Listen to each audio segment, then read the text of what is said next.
Hello, students. Welcome to another exciting lesson with Mrs. Tega Festus.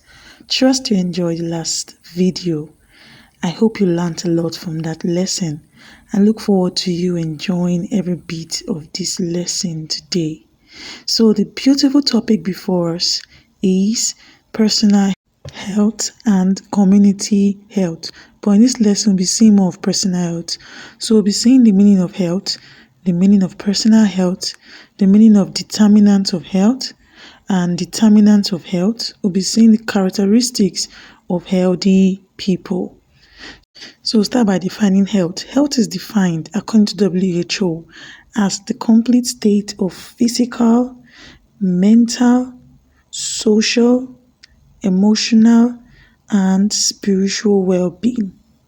It is not merely or just the absence of illnesses or sicknesses. That brings us to personal health. Personal health is defined as the ability to take charge of your health by making decisions to be healthy. While determinant of health refers to factors that an individual's health is dependent upon, or things that shows that an individual is healthy. So we're going to be seeing the various determinants of health. So the first here is heredity. Heredity refers to traits or characteristics acquired from parents or grandparents. This is passed on from one generation to another. The level or status of health of an individual depends on inherited health conditions from parents and grandparents. Some individuals inherit intelligence from their parents or grandparents. Others inherit strength, stamina, resistance to diseases. Others also inherit low resistance to diseases or disease conditions such as hypertension, cancer, sickle cell, and so on. There are so many. So it's possible an individual is born naturally sick because of heredity. That's traits that was passed on from parents or grandparents. Other kids may inherit cleanliness or dirtiness. Another determinant to be looking at is environment. Health. Environment is looked at from the perspective of physical surrounding as well as internal condition of the body of an individual. This is referred to as external and internal environment. So there are two types of environment. We have the external environment and the internal environment. So we'll start by talking about the external content of the surrounding.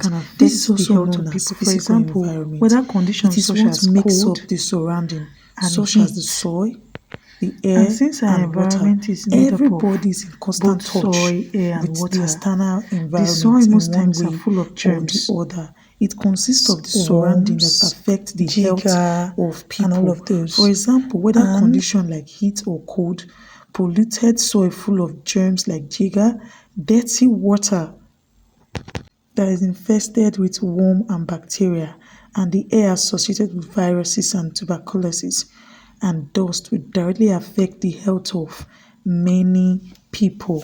A dirty environment will naturally cause illness or sicknesses to those living in it.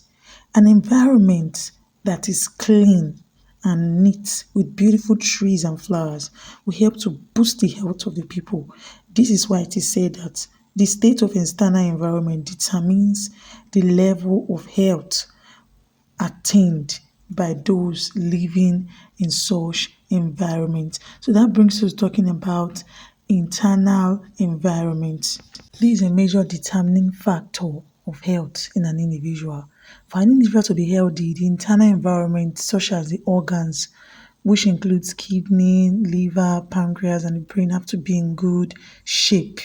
The internal environment of the individual has to be stable.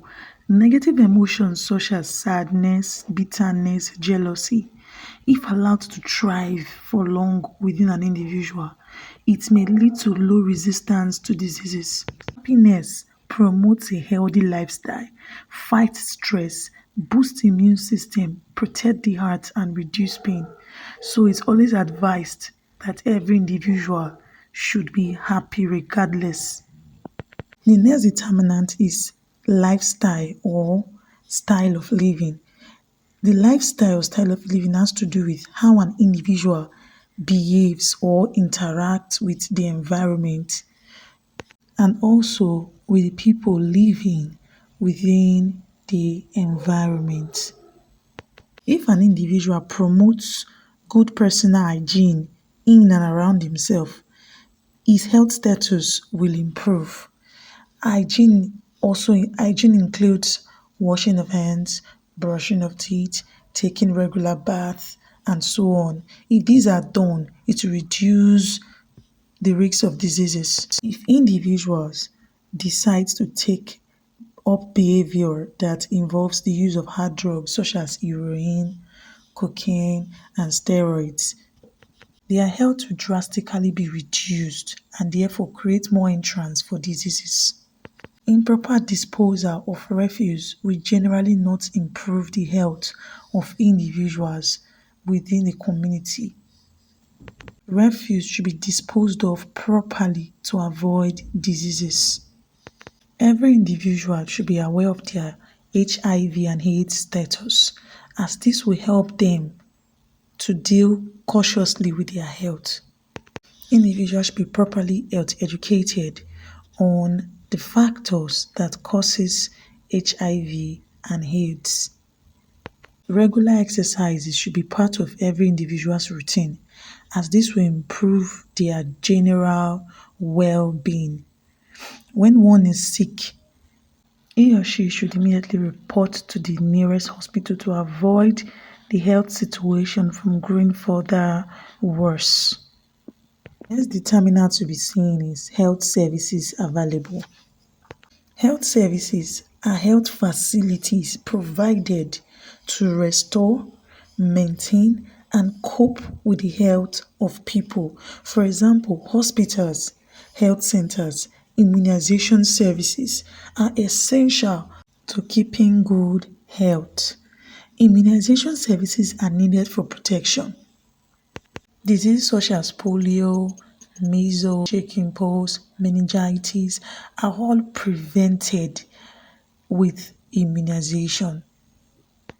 All of these are put in place to cater for the health of individuals so that every individual can have a good standard of health.